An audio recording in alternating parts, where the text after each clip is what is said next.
Hello everyone, क्या हाल चाल है? कैसे हैं सब लोग? तो आई होप एकदम बढ़िया होंगे, शानदार होंगे, जबरदस्त होंगे। आप सभी का समर्पण क्लास 9 टू 12 हिंदी मीडियम पर बहुत-बहुत स्वागत है।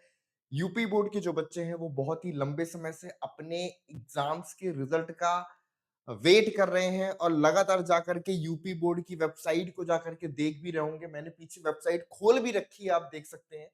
और अभी तक आप लोगों के क्लास 10th का रिजल्ट अनाउंस नहीं हुआ है। जो कि उम्मीद थी कि 15 अप्रैल तक रिजल्ट अनाउंस हो जाएगा। अब बहुत सारे बच्चों के यही प्रश्न है कि सर हम इस रिजल्ट के चक्कर में कुछ और सोच नहीं पा रहे हैं, कुछ और कर नहीं पा रहे हैं। तो मैंने सोचा कि एक बड़े भाई के नाते आप लोगों को कुछ इंपॉर्टेंट बातों के लिए गाइड कर देता हूँ, ठीक है? तो सबसे पहली बात यार कि जो रिजल्ट है वो कब तक आने की संभावना है, ठीक है?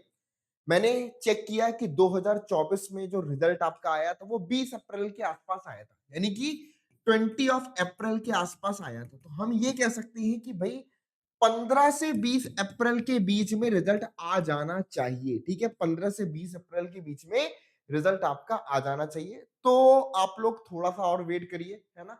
मे बी हो सकता है कि आपको कुछ ही 2 से 3 दिनों के अंदर-अंदर रिजल्ट की अपडेट आपको मिल जाए, ठीक है? अब बहुत सारे बच्चों के मन में ये शंका रहती है कि सर एग्जाम के चक्कर में पेपर का रिजल्ट नहीं आया है, हम कुछ चूज नहीं कर पा रहे हैं। तो देखो यार, आपने पेपर दिया है, हर इंसान को पता होता है कि मेरा पेपर कैसा गया था, है ना? ऐसा नहीं होता कि बिल्कुल ही अनप्रिडिक्टेबल रिजल्ट आपका आए। अगर आपने उम्मीद 95% की करी होगी तो आपका रिजल्ट 90% तो आएगा ही आएगा। 90% तो कहीं गए ही नहीं गए, ठीक है? 90, 92, 93 इस परसेंट के बीच में तो आएगा ही। हो सकता है कि 95, 96, 97 भी आ जाए। तो उम्मीद से बहुत ज्यादा हम ये नहीं कह सकते कि बिल्कुल ही खराब आ जाएगा, ऐसा कुछ भी नहीं होता, इतना हमें अंदाजा रहता है, ठीक है? तो आप अगर कक्षा 10वीं में आपने बोर्ड से एग्जाम दिया है तो आप 11वीं के लिए एक सही स्ट्रीम का सिलेक्शन के बारे में सोचना शुरू कर दीजिए कि आपका इंटरेस्ट किस जगह पर है, तो उस बारे में आप कंटिन्यूअसली सोचना शुरू कर दें, ठीक है?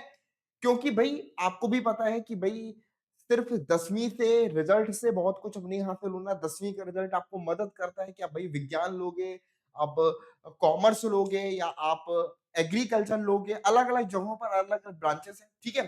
तो अब आप उसकी चुनाव के लिए लग जाइए। मैं सभी बच्चों को यही सजेस्ट करूंगा कि आप अपना फोकस इस वक्त पर इस बात पर रखिए कि आगे पर 11th-12th के लिए आपको किन सब्जेक्ट को चुनना है। अगर आप कला संकाय में जाना चाहते हैं तो उसके लिए देखिए, अगर आप विज्ञान संकाय के लिए देखना चाहते हैं तो उस पर काम करिए, और अगर आप कॉमर्स के लिए देख रहे हैं तो कॉमर्स पर काम करिए, लेकिन आप थोड़ा-सा फोकस उन चीजों पर कंटिन्यूअसली रखिएगा, ठीक है?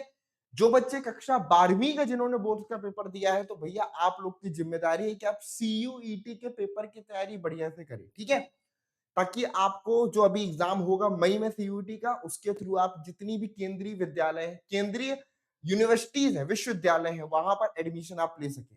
तो रिजल्ट को बहुत ज्यादा प्रेशराइज होकर के वेट करने से कुछ नहीं होता है, और आपका फोकस हमेशा भविष्य की आगे वाली चीजों पर होना चाहिए कि अब इसके बाद अगला स्टेप क्या लेना है ना?